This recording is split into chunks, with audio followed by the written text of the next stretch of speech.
Okay, Tides of Vengeance Survival Guide, voiceover, take 1. Action! Welcome to the World of Warcraft Survival Guide for Tides of Vengeance, Battle for Azeroth's first major content update. Okay, stop there. Is everything okay? Yeah, everything's fine.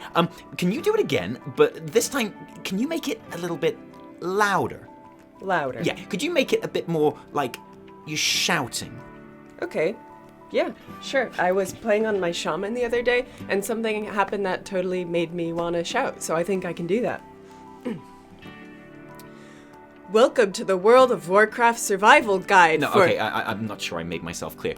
Can you actually shout? I don't know, won't that be a little bit annoying? Yeah, maybe, but I think it's necessary. Can we try again? Sure thing. And really shout. Sounds good. Makes sense. Welcome to the World of Warcraft Survival Guide for Tides of Vengeance. Okay, let's try this. I'd like you to imagine that you have to shout over a really loud noise. A loud noise. Yeah, let's say, hypothetically, that the second this video starts to play, hundreds of thousands of people will, I don't know, start to boo, or cry, or make loads of jokes about mobile phones, or just really angrily and noisily type stuff in the comments. Hypothetically. And you have to really shout to make your voice heard over the cacophony of rage. Over the noise of the booing. Yeah, let's say, hypothetically, lots of people are booing. But why would they be booing 8.1? It's purely hypothetical. Okay, well, I guess I'll just shout then. Isn't that gonna sound weird where there isn't any booing, though? Yeah, maybe. Action! Welcome to the World of Warcraft Survival Guide. Hello Internet, and welcome back to another weekly reset Taliesin and Evitel's Wondrous Wisdom show, with the last show before 8.1 goes live. And we have some last minute news to bring you, involving mounts, pets, Warmode, and the brand new maybe mystery involving the dark side of Azeroth. Plus of course the community reaction to Blizzard's Tides of Vengeance Survival Guide video. And we'll get to all of that, we really will. But I know you Internet, I know why you're really here. It's because you haven't been able to sleep since last week thinking about Hippo Watch and wondering how much progress has been made towards this glorious round roly-poly boy. You may remember last week we had reached a pretty optimistic 78%. Not terrible, but still a long way to go. That video came out last Sunday night, UK time, and it took a while to make, so unfortunately I had to skip raid. I'm a terrible person. I felt terrible about it. I didn't even log into WoW as a result because I felt so bad. I was though tempted into the game about an hour later by my regular threes buddies Jim and Voss, and I'm not gonna lie Internet, but we absolutely pawned some fools, and just a couple of hours later progress stood at 100%! Yes, that's right, ladies and gentlemen, I am now the proud owner of the best, most glorious mount in the history of the game. A mount so big and perfectly round that we discovered on stream the next day can't actually get off the boat for island expeditions because he's just too thick and awesome. And all joking aside, this is something I'm genuinely proud of. I've never put any time into PvP in the 10 years that I've played this game. I always assumed a vicious war saddle was just something I would never get. But this beautiful tusky boy, combined with the confidence that I got from having Warmode turned on in BfA, made me try. And in recent weeks, it's probably been my main source of enjoyment in the game. I've had an absolute ball, and I would recommend it to anyone. Plus, of course, I automatically get the Horde version too, which is fine.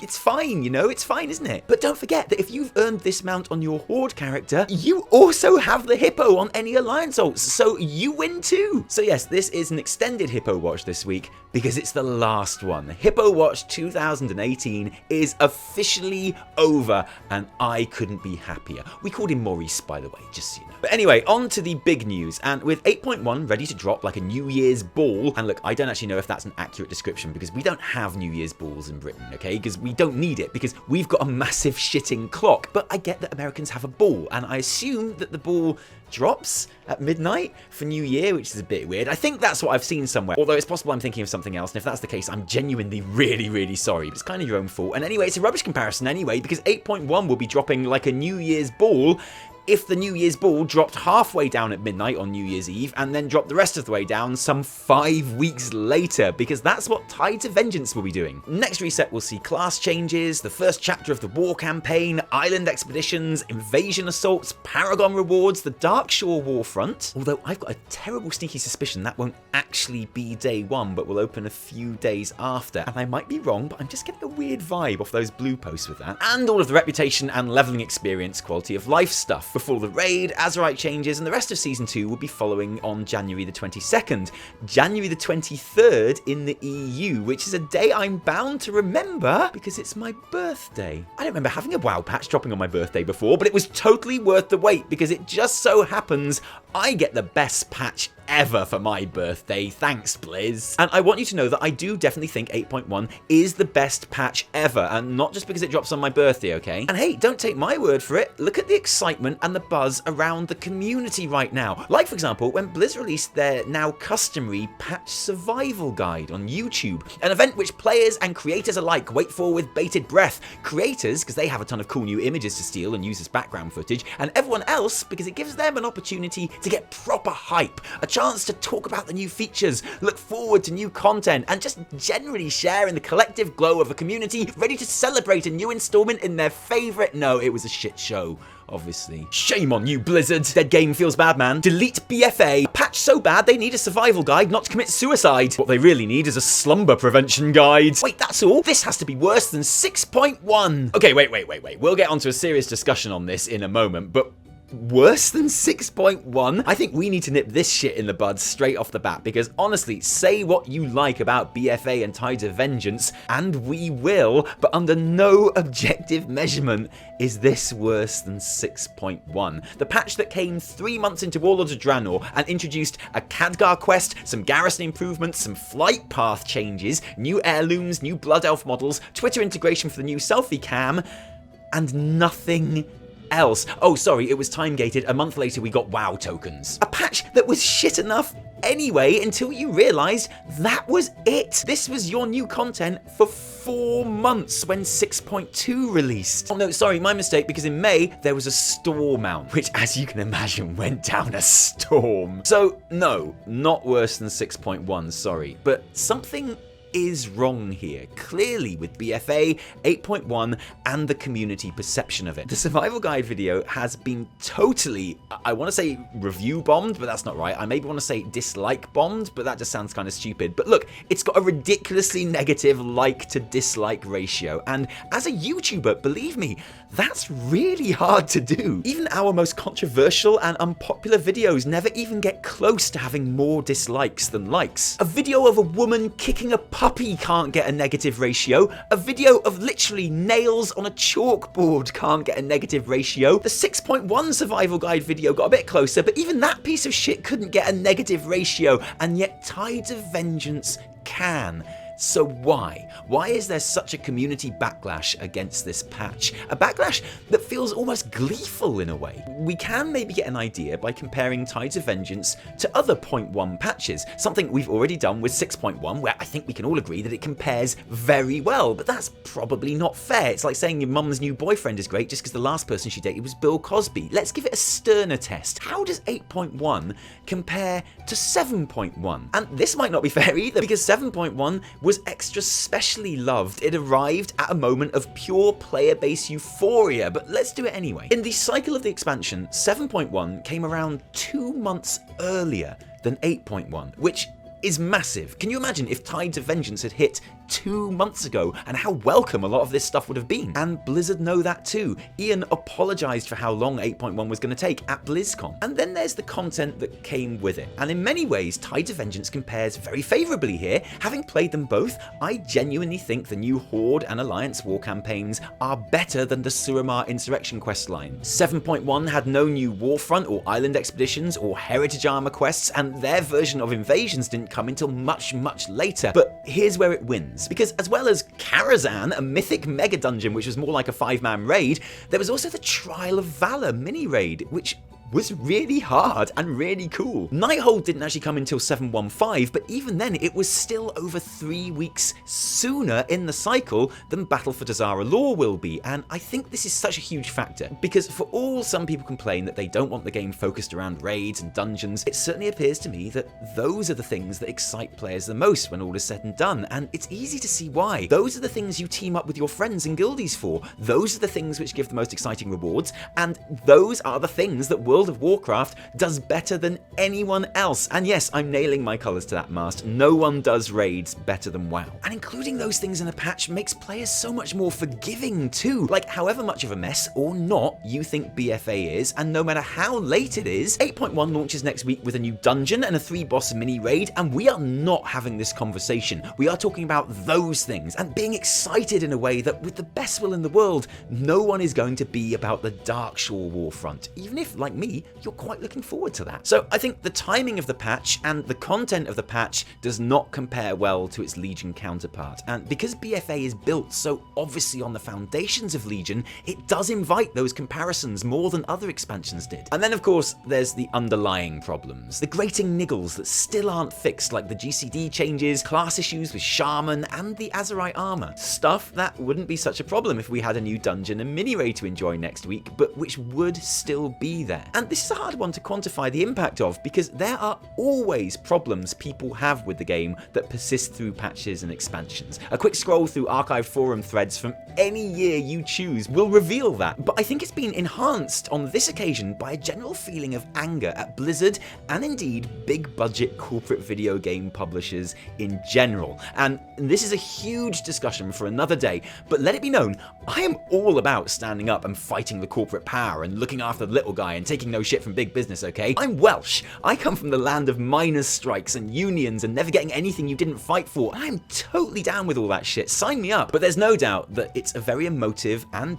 buzzword-filled topic at the moment, and although that doesn't detract or forgive the problems with 8.1 at all, there's also no denying that we are on something of a wave of consumer backlash against AAA publishers right now, and that has inevitably informed people's reaction to this situation. You can't go through all the comments about mobile phones under this video and pretend that it's just BfA or 8.1 that people are angry about here. There's a general air of dissatisfaction. It's no coincidence that it's in this moment someone like Heel vs Babyface can so seamlessly make the transition between making videos about one game he hates to making videos about lots of games he hates. And I think to some degree, Tides of Vengeance is a little unlucky that it's caught right in the middle of it. And I know there will be comments under this video who will say I'm making excuses for BfA by noticing that, even though I've just spent the first half of this video justifying people's criticism of 8.1. Because when something like this is going on, you're either on one side or another, and that's a real shame, to be honest. 8.1 does a very similar job to 7.1. It expands and builds nicely on the fundamentals of that expansion, but that's also its failing. For those people who don't like the fundamentals of BfA, and it would appear that there are lots of them, Tides of Vengeance is not going to change their mind. That's a perfectly legitimate reason for not being excited about 8.1, and a perfectly legitimate reason to downvote a Blizzard video about it. And yet, it would be dishonest of me not to give my personal opinion here too, because I am one of those people that, Azerite armor aside, do enjoy the fundamentals of BfA. I look forward to logging on most days. I ride an awesome hippo round. My problems with the patch are that I want more of everything rather than hating what's there. And yeah, I wish it had come sooner. I wish there was a new dungeon. I'm actually starting to wish that the new raid that everyone says is great wasn't set in a city that I've spent most of my game time standing in, because that manages to make it feel less new and exciting too. I wish they'd fixed Azerite armor properly. Actually, I wish they'd taken my idea of keeping the artifact system but creating your own weapon which you could upgrade and customize. It would have been amazing. But if I told you that I haven't been having fun in BfA, I would be lying. And I think a lot of people feel the same way right now, and it's a really strange feeling to have. And so I'd like to end this segment on a slightly happier note. Because yes, the 8.1 survival guide video got totally ripped apart. in English. But Blizzard doesn't just release these videos on their English site, even that's where obviously the vast majority of views and comments happen. There is, for example, the World of Warcraft France video, healthy ratio there, and much more chill comments too. The top one being, "As I cannot wait to embody a dryad. Ah, that nature is beautiful." Oh, France, you're so romantic. What are you like? Or wow, Italy. And okay, yeah, so Italy, clearly not a big Warcraft country, but still, good ratio, almost as good as kicking a puppy. And their top comment is, "Finally, we're almost there. I loved Jaina's insight and the introduction of characters like Talanji and Rastakan. I cannot wait to go on with the story of..." I assume that's South. Yeah, Italy, I loved Jaina's insight too, and Rastakan's... Okay, yeah. What about WoW Russia? Big audience there, as we can see. Plenty of likes, and nearly every comment doesn't even mention the game at all. They're all just so happy that our old mate Kronosh is doing the narration. If you don't know, he's kind of like the Russian Belialar. And not because he eats faces, obviously. And don't forget WoW Wales, which has no video at all, just a picture of a lovely leak. Great stuff. It's a pretty short news roundup this week, which is understandable really when you consider that Tides of Vengeance will be live by the time many of you are watching this. There's still some fun stuff to see though. So now we've established that one of the problems with 8.1 is its lack of rewarding rewards. Let's take a look at some more 8.1 rewards. We now have what appears to be a full list of the spoils from those Paragon reputation chests, and no, there is not a single mount in there. Like, not even a tiny little one. But the toys and pets that we do get are a more varied selection than in Legion, and of course different for Horde and Alliance because, you know, there's very little an Alliance player can do to become best buds with Talanji's expedition at this point, you feel. I think the Alliance just about get the better end of the deal with 3 pets compared to the Horde's 1, and Jaina's music box, which means they automatically win. Yeah, we're gonna listen to it.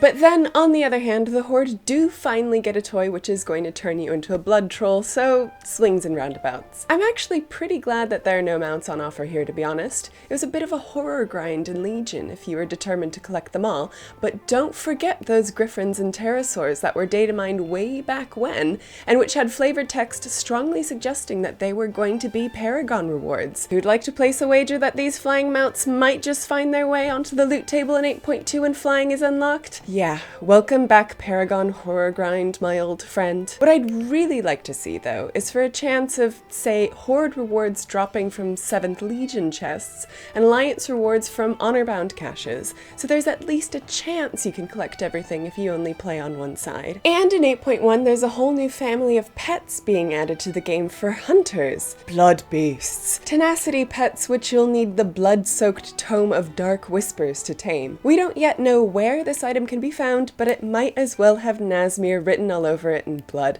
So I'm going to take a wild guess and say Nazmir. Hunters also will find new models and variations in existing families being made tameable for the first time. Rather than have me talk through them, let's enjoy this handy montage of some highlights from the new gang.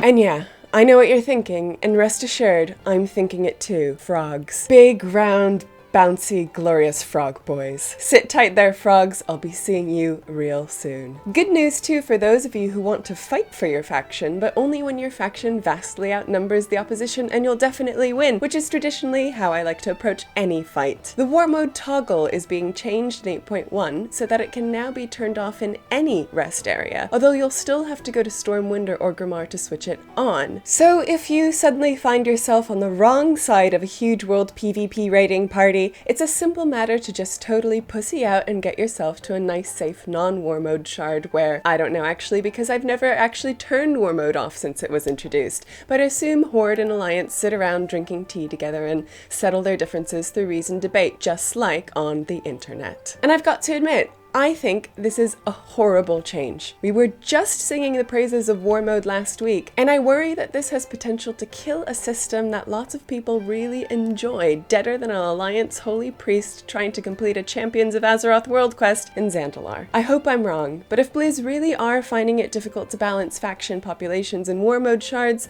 then I really don't see how this is going to do anything other than make that much more difficult to keep control over. Maybe it's one of those things that pops up on the PTR for a bit and never finds its way into the live game. I guess we'll let you know in, like, a day or something when the patch hits. And lastly for today, a glimpse at a mystery yet to come. Recently, the team in charge of adding secret treasure hunt quests to the game have been doing awesome work, with the stupid maze unicorn, Una shitshow, and waste of time, all giving players a massive headache and giving the WoW secret finding Discord collective orgasms, as they leave no stone unturned or chair looked under in their quest to decipher each new riddle. And it appears that Jeremy Fiesel may have just teased the imminent start of another grand hunt on his Twitter, this time for the Hivemind mount, which, if the flavor text is to be believed, can carry multiple players and travels faster for each player that joins the Hive. It's been assumed that this mount would be a treasure hunt reward for a while, but what's really tantalizing here is, well, a picture of the most stylish man in WoW development, Celestalon, which is always welcome, but also the dark side of Azeroth. Look, there it is! It's a side of Azeroth, and it's dark. The dark side of a dog? Okay, look, I'm not very good at the whole secrets thing, that's why I'm in the Discord group so they can do it all for me. But yeah, Celestalon, I'm sure F9F9, E4F, EE9, 8333, EE493, E48, E8, E4F might seem like a really obvious clue to you, but that's why everyone hates you, Celestalon. You do know that, don't you? And don't even get me started on a Bree duck clarifies hunger like Hyrule, because anagrams can F right off, okay? They're not big or clever, just hide them out under a chair somewhere and we'll be done with it, okay? Oh wait, there are no ducks in WoW. Does this mean we're getting ducks in WoW? Okay, fine. If we get ducks in WoW, then this is all okay, but I get the feeling this isn't gonna happen and you're just being basically evil. So since we established last week that you are pretty much an integral part of the WoW Secrets Finding Discord now. Yes. What do they have to say about that tweet? That Jeremy Fiesel tweet? Yes, so because you worked out the anagram, didn't you? Yeah, I figured it out myself completely. And with no help, and then just look at it and the letters rearranged themselves in my head. And then you went on, and it was confirmed because someone on the Secrets Discord had thought of the same anagram as you, I know, which you had worked out yourself. It's amazing, really. It's so you should have got amazing. there. So what is the anagram? It is, in a church ruin lies a dark bee-like figure. A bee-like figure. Bee-like figure. As in Hivemind. You hadn't actually thought of that, had you? I thought it was the bee mount. I thought it. Oh, it could be the bee mount. Oh, but I think that's coming in 8.2. But maybe this is coming in 8.2. It's all too easy. Yeah, Hive, bee, Bees. Hivemind. Yeah. Oh, and also Jeremy Fields and Celestalon. He means this. Oh, that's what I meant. Sorry. Yeah, totally. Just the wrong thing with your Absolutely. hands. I'm going to be. So this is our last show before 8.1, but it's hopefully not going to be our last show of the year. We think that's going to be, or at least our last show before Christmas. Yeah. We think that's going to be next week before we sort of go away for our Christmas holidays, seeing our families and things like Yeah. that. But Christmas did come early for us this week because we got a present through the post, a big parcel, which at first I thought was going to be like our money from Blizzard to say nice things. Yeah. But it was even better than that. No, that usually comes in like a duffel bag. Yeah, you totally. know how we did that. That's different. And it was like, what's this? I'll tell you what it is. It's a Burning Crusade Collector's Edition. So amazing. Sent to us by one of our patrons. Dreadful Sanity. Thank you so much. You are absolutely brilliant. What is the only thing better than a Burning Crusade Collector's Edition?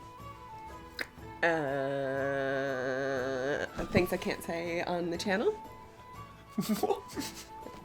No, the answer is nothing except I'm so disgusted. No, the answer is nothing except a Burning Crusade Collector's Edition from Germany. Yes. Where everything's in German. Yeah. This is amazing. It's so good. Apart from the art book, that's all in English. They didn't make a German version of that. Yeah, and then the behind the scenes is in English as well, but it says like behind the scenes in German on the front of it. You know, behind the scenes isn't German, right? Shh. I was trying to remember how to say it. That's why our behind the scenes videos never took off in Germany. But how gorgeous is this? This Yeah, is absolutely it's so splendid. amazing. Thank you so much. And I just wanted to show that off, really. I just wanted to show off. Add This it is to the collection. Pretty splendid. Yeah, we've got 1, 2, 3. We've got 5 now. Yeah. Just need Vanilla and Wrath. Good and luck Wad. with that. Yeah, and we're good to didn't buy the Wad one for some reason. Can't remember why. I don't know. If this video is a little bit late and if we're a little bit groggy looking, that's because we went Speak out. for yourself. Well, I was speaking for you. If our voices sound a little bit crackly, maybe, and we look a bit tired, more tired than usual, it's because we were out with our guild last night Yeah. for a guild meetup with Christmas Immortalis. meetup. Immomas. Immomas 2018. We did a dance. We went to the club. We went to the club and we did the dancing We did and we it. drank the shots and it was brilliant. It was We did wonderful the to see. sambuca. We did, yeah. You do have to pay the price the next day with a massive hangover, but it's worth it. Yeah, I think. and it's been fun recording with a hangover, Yeah. hasn't it? It's been like my favourite recording of the weekly reset. Yeah, smiley time. Send help. Thank you for joining us today. If you like this episode, don't thank us. Thank our patrons who give their actual real life money to make these videos happen. If you didn't like it, downvote the shit out of it. Remember, my name is Theodort. He helped us out with some business stuff. Yeah. Just a random person from Twitter, but he helped us out. No, my name is Taliesin. From me, And me, Evitel. until next time. Cheerio. Big, round, brown...